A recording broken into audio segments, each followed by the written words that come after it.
Hi, good morning, everybody. Thank you so much for letting us come here today and tell our story. I actually thought the morning speaker had a good idea. Could I have a little more house light? It's really dark out there. I, too, want to make eye contact and communicate. Thank you very much. So I'm Amy Bills from Blackbaud. My colleague Emily Popson was scheduled to be here with me today as well. And I want to give Emily a special shout out. She did a lot of the work, the idea, the execution, making this program happen. I'm heartbroken that she couldn't be here today to tell this story, but I want to make sure that I've really given her credit because the origin of it and a lot of the work were hers. I have her contact information at the end as well, and I would definitely encourage everyone to reach out. So I'm going to tell two stories at once today, but not in double the time, all in my allotted half hour. The first story is about Realize Real Results. This is a demand generation program that we did at Blackbaud for Blackbaud University, which is the training component of our offerings. The second story, the B story, is about bravery. Maybe not quite the Braveheart level of bravery, but the idea of pushing to try something new, wanting to try something that your organization has not necessarily done all the time, every time, and having the courage of your convictions to give it a try and being willing to take a risk. That is a lot of what drove this program, and in the end, that's the gift that's really going to keep on giving for us. So I want to tell you a little bit about Blackbaud, and I'm going to do that by telling you a little bit about Blackbaud's customers. Show of hands, how many of you in the audience give time or money or other resources to nonprofit organizations that are near and dear to your heart? How many of you have raced for the cure? Any cure. How many of you dumped a bucket of icy water on your head this past year? All the hands go up. So if you did all of these things, there's a tremendous chance that the organization that benefited from what you did uses Blackbaud technology, Blackbaud software and services to power their organization. We are the underpinnings of more than 30,000 nonprofit organizations fundraising, their volunteer management, their online presence. If they're an arts and cultural organization, their ticketing, their membership, their CRM, their constituent relationship management, all of the things that make their business are served by Blackbaud software. We have a lot of great clients who do a lot of great things, and their primary interest and their mission is to do really well and do more good for whatever it is, whatever world problem they are trying to solve. That's where Blackbaud University comes in. So our customers are a lot like all of you who are sitting out here today. They want to do a really good job. They want to have personal and professional validation. They want to be proud of their work. They want to do better every year. They want to have the appreciation of their colleagues, the appreciation of their peers. They're just like any other employee who is proud of their work. Blackbaud University is the training portion of Blackbaud, and it is the place where our customers can come and learn how to use the solutions that they have purchased, if they're new, how to get better at using the software that they've purchased.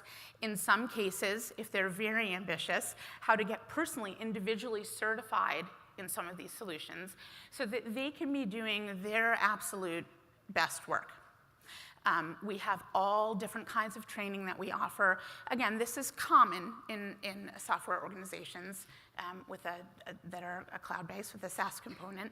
We have on-site training. We have lots and lots of online training. We have individual customized training that can be done in an organization. All of that is to say that our customers come to Blackbaud University in a variety of different ways. Sometimes they are going to be taking training because they're personally new to the organization. They haven't used the solutions before, and they want to make sure that they know what they're doing and can do the best they can. Sometimes their whole entire organization is new to Blackbaud, and they need to get everybody ramped up on the solution. Sometimes they have a personal mission, they want to be certified, or they have an individual need to grow their own professional brand. Sometimes they're a little bit worried about their marketability, and they personally or the organization might want to bring everyone up to speed or take everyone up to the next level. Very often they have a very specific event, a big walk, run, or bike, some other giant component that they've put a lot of time and effort into, and they want to make sure that they are doing the absolute best job that they're going to be able to squeeze every fundraising dollar out of what they're doing. So they come to this in a variety of ways. We know this because they're our customers. So we have a pretty good idea of who buys training solutions, what their organization looks like, what their own makeup looks like, their title, the vertical they might be in, how long they may have been with the organization, whether their organization had training or not in the past, whether they've let it lapse. They're our customers. We have a pretty good marketing technology stack, and we know a lot about them. But it is possible, and we fell into this trap, or we fell into this situation. It is possible to think that you know so much about your customer that you become overly prescriptive about what you offer them. And you decide that you know best about what they need, what they ought to be doing based on the data that you already have. And that's great. Marketing data is great. Marketing data, all of the tools that we have at our disposal, is what has made marketing such a science over the past few years. And it's why we're all here, and it's made us so much better at our jobs. But it gives us, I think it was giving us a little bit of a false sense that we knew more than our own customers about how they might get to the journey of being interested in these solutions. I call it prescriptive. You might call it kind of bossy and controlling. We were targeting people. Nobody wants to be targeted. People want to be engaged. They want to be interested. They want to learn something. They want content that's a great experience. If you've come to the point where you are getting so prescriptive, you're losing a lot of the people who you've decided you're not going to put that content in front of. They're not going to be interested in that case study because I've already decided that they're in this certain stage of a buyer's journey, or I've already decided that that sort of organization or that sort of title, they wouldn't be interested in this. This is where a little bit of the bravery, the Braveheart bravery, comes in. You know, I've never seen that movie, and yet I cheerfully use Mel Gibson images all the time I guess it's just, it's cultural, right? We all know exactly what Braveheart is, and yet I have never seen the movie. So we knew that we wanted to start doing something that was a little more of a wide aperture at the top of the funnel. We wanted to start putting engaging and relevant and interesting content in front of our customers and letting them show us what they were interested in. That's not news. It's not particularly revolutionary. We all know that a lot of the buying journey is not in our control anymore. You have already probably heard that validated like 10 times in the last 3 days, and that's true. But we were not acting as if we didn't have control of the buyer's journey. We were still acting as if we were the boss of every single step that people took toward Blackbaud University. So Realize Real Results, which is the demand program that we're going to be highlighting today, started at BBCon, which is our big customer conference. You all know them, you've all been to them. We have all thousands of our customers gather. We did it in 2014 in Washington, D.C. That's where this particular story starts. And it's our opportunity to network with our customers. They do some learning. They see parts of our roadmap. Very standard customer experience. We love it. We get to spend a lot of time with them. We get to learn. We get to inform them. We get to show them new things. We get to do little workshops with them. And one of the things that the team that manages demand for Blackbaud University decided to do was use their booth space to collect some testimonials from customers about how their training was helping them do their jobs. They set up a really nice booth. They had this big, like, jewel-colored jelly beans along the side of this booth, which means that we were like luring our customers to the booth with candy, which is an interesting mechanism, but they loved it. We had a nice crowd at the booth, and what they did there was set up kind of like just a little video. We had a bunch of GoPros. It was a very simple video setup, and we asked customers to pop over there and say, how has training helped you? We weren't prescriptive of what they needed to say. We just wanted to collect testimonials. It was very low maintenance. It was easy for us to do. Our customers loved to talk and share. So we had a nice little crowd at the booth, people going into this sort of like video area that we had created, people sharing what they had gotten out of Blackbaud University.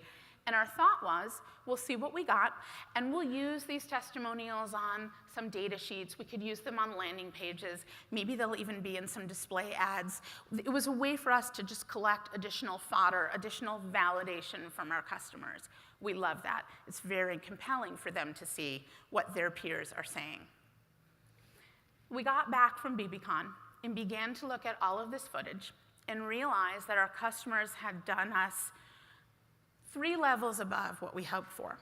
So not only did they share testimonials, but many of them actually took it all the way to return on investment for their training expenditure.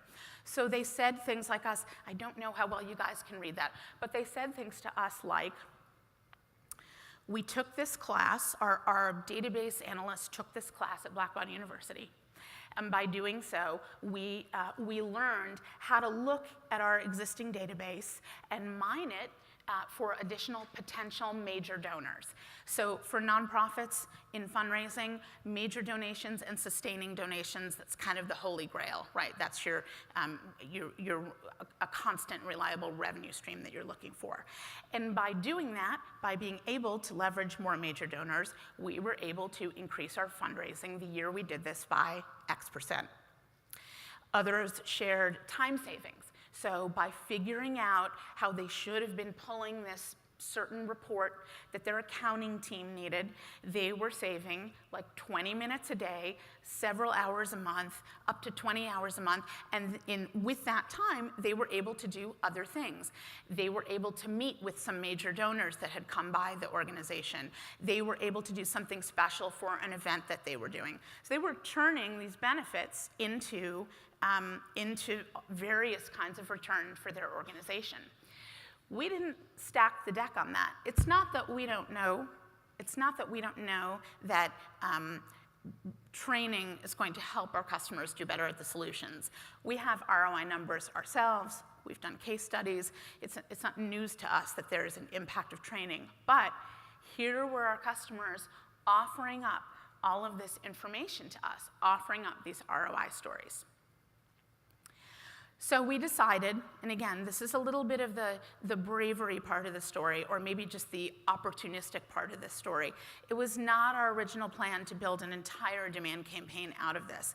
But Emily, who I mentioned at the beginning, and the other marketers and our internal creative team took a look at this stuff and said, we have something more here.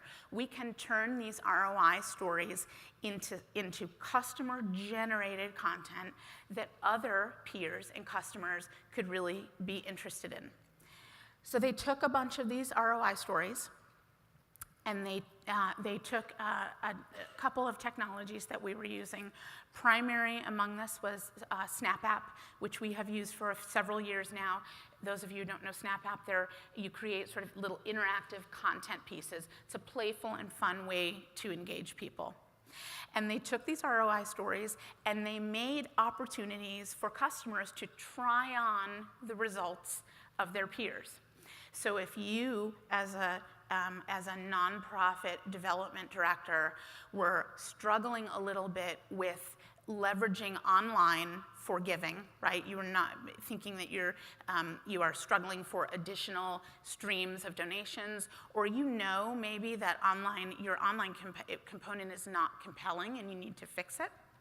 You could come in and try on the results of someone who had said, we increased online giving by 15% when we did this. And each of these little interactive components, so we'll look at a couple of them in a minute, had a little sort of a mini case study attached to it. It was not long, it was very consumable, but something like the development director at Save the Chimps discovered that she could increase online giving by 10% over the year by doing some things to their giving forms that she didn't even know were possible. I'm paraphrasing, I think I just made a composite of like 6 different stories. But they all had a story attached to them. And they all had the ability of the person visiting this interactive piece to put in a little bit of information about themselves or about their organization and try on the results. So they could fill out a very, very short form that said some of the key fields that you would need for this story. So for example, for online giving, what is the average size of your online gift for the organization, and how much of your database is currently giving online? A couple of very small data pieces, but the things that you would need to know. And we delivered back to them what it would look like for their organization if they tried on the results that their peers had seen. So if you have your online gifts look like this, or your major gifts look like this, and you increase them by 10%, this is an uptick for your organization of X dollars a year, X time savings a year, whatever the particular piece was. Now, for our customers, that is not just about something that's going to hit the bottom line or something that looks good in their P&L.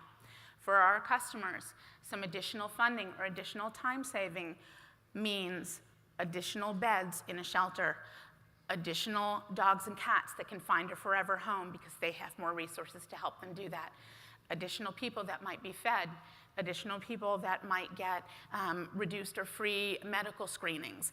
When our customers are thinking about getting better, they're thinking about, how do I get better so I can do more good with whatever my mission is? So this is really relevant to them and really helpful to what's going on. We took all of this stuff and we put it in a hub that we called Realize Real Results. You can see, of course you can see, these are the ones at the top, those 3, the blue, purple, and red, are some of these little engagement pieces that we created. So you could come to Realize Real Results, and I'll talk in a minute about how we got people there, and you could engage in whatever was bothering you. And as you can see here, we didn't say, come see how training will help you get better at online giving. We said, get your team working better together if the story was about efficiency. Or we said, raise more money from your events if the story was about doing better with the events components of our software. We spoke to them about things that they could do better on, and we let them engage with whatever content they wanted to engage with. Not all of these were the Snap apps that I described. A lot of them were. We also drove them into webinars where that was relevant. We gave them the opportunity to engage in other content pieces. We really put a wide variety of problem-solving stuff on this page. And we let customers, all kinds of customers, decide what they were interested in engaging with. We kept it constantly updated, and we're still doing that. Realize Real Results went up in early 2015, and it is still a program that we're using today. We're right in the middle, actually, of taking down some of the older pieces and putting some new ones up, so it's kind of a constant changes for us. But we wanted to make sure that we always had, we were constantly feeding it with additional information so that we had things that were fresh or new, and people might even want to revisit it or share it with their organization or try on different results as they went. Now this is the part where the content, which was fun and interesting, became interactive and actually drove to conversion. Because the Snap apps and some of the other forms that we had created on these pieces were connected with the rest of our stack, we use Marketo and Salesforce, among other things, at Blackbaud. As people tried on these results and shared information like, I'm sort of worried that my team is not as collaborative as they could be, or shared information like, I wish we could do better at online giving. They are telling us what's bothering them. That information is going into Marketo and into Salesforce through Snap App or whatever other integration we had, and is ready for the time in which it's appropriate to reach out to or to engage with that person around their issue. Now we have information that they've given us about what's bothering them. So we're not deciding that because they look a certain way in their organization, they ought to be worried about this. So we're going to talk to them ad nauseum about their spring events, making sure that they get the most about their spring events. Maybe they are worried about that, maybe they're not. But we let them tell us what they were worried about. And we tracked the information that they gave us. We delivered back to them the results of what it looked like when they tried on those different components. And we were able to just have smarter conversations with them. What all of this boiled down to was opening the aperture pretty high at the top of our funnel, higher than we were really accustomed to. It's that fear of, I don't want to put a bunch of crap into the funnel. I don't want to, that's exactly what we've been trying for years not to do. But to do that, you can pay for that, you can pay for the privilege of opening the aperture at the top of the funnel if you are very smart and buttoned up about what happens next. So if you're very careful about how you qualify and which of these might be a marketing qualified lead and which of them really aren't and need to be nurtured more, then you've earned the right to open the aperture up a little more and let people engage as they want to engage. Not everybody who came through Realize Real Results was like automatically an MQL. Not even close. Only something like 58% of them, it's between 55 and 60% of people who engaged in these things were actually considered by us to be marketing qualified leads worthy of more qualifying communications. The rest of them, we continued to nurture. They also helped our case by sharing a lot of this stuff. And in a lot of cases, they wanted to tell their own story about something else that they may have engaged in our training solution. So this was like the gift that gave in a lot of different ways. But I think it's critical, it was critical for us not to say, oh goody, every single person who dares to click on anything in here is going to MQL right away. That would have caused the exact problem that we have been trying for years to get around. So these are the results of this program. In the first month that we fully launched Realize Real Results, we had 500 marketing qualified leads. Again, not everyone who engaged was an MQL. You have no context. That could be awful for Blackbaud or it could be wonderful. It was pretty good for our training programs. This was one of many training programs, training demand programs that we did. The sales team that sells this product back into our customer base killed their numbers, very much attributable in large part, not exclusively, in large part to this program. It continued to run. We continued to create a lot of marketing qualified leads. And we at Blackbaud are held, our demand generation team is held accountable all the way through to close. So I would love nothing more to have been like, 500 leads, catch you later, but we can't do that. So it was very important to us. We had to keep a very close eye on whether or not these leads were actually appropriately converting, adding pipeline, and closed business. And they did. So we were very pleased with it. There was also, we put the average time spent on site in there because that was also really momentous for us. People were returning to the Realize Real Results site. They would come back and check for other information. They would kind of look around. They were spending time engaging with the things on this site. So not only were we able to capture their engagements, but we were giving them a lot of stuff to share and be interested in and weigh in on. The technology components to this were really, really important for us. There's our stack. As I said, we use Marketo and Salesforce as our marketing automation and our CRM. Snap App was a big component of Realize Real Results. The site is live. We are like rehabbing it a little bit. So there's not, there typically were like 12 to 15 items on it. I think there may be only 6 to 8 now, but you can go in, any day of the week and play around with one of them. You'll see kind of what the experience was. If you don't work for a nonprofit, you won't have real answers to the questions, but you can get a gander at it. We also use On24, that's our webinar platform. We used Uberflip for some ebooks that we added as content. And we use Influitive, and this is an important part of this story as well. Influitive is our customer advocate marketing program. This is the way that we incent and engage customers to share our content, give us referral, be our references. And many of the Blackbaud champions, that's our customer advocate program, champions, many of the Blackbaud champions were also the people who offered up these ROI stories. So if you want to think about how do I get really good, compelling customer content right from the mouths of customers, delivered right to their peers, it is not a coincidence that a lot of people who came up to that booth at BBCon were already Blackbaud champions, or in some cases had just been over to the champions booth to join Blackbaud champions. They wanted to share, they were compelled to share, they were like proud of what they were doing, and they wanted to provide us those examples. And finally, one more little piece, and this, for me, is the thing that will keep on giving even after we decide to take down Realize Real Results or really modify it, or break it up, or whatever we decide to do in the future of its version 2 and version 3. As our team saw the success of this and how we had used all of these pieces of technology to integrate and how much fun people were having sharing it and engaging with it, and how many qualified leads that closed, we were putting into our pipeline, the other marketers on our team started to look at other ways to create more interactive content.